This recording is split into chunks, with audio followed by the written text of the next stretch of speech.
Welcome back. Let's do our first exercise.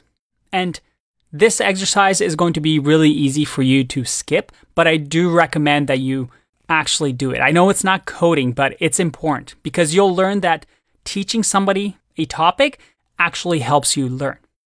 So this is the exercise. Based on the videos that you've watched, how does Python work? But don't think about it in your head.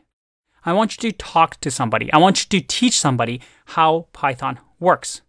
So the first thing you're going to do is go to our community, our Discord community. We have lots of people here. We have about 1,500 people online right now, plus some alumni, plus some star mentors.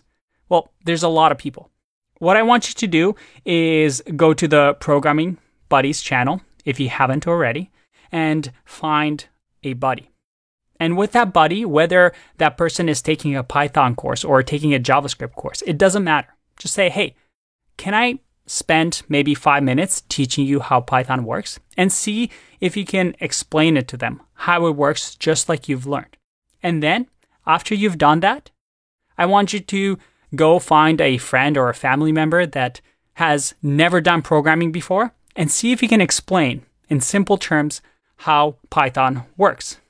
That is how Python gets written as source code. We use this translation service called an interpreter to run this code and then, well, spit out some instruction for our machines.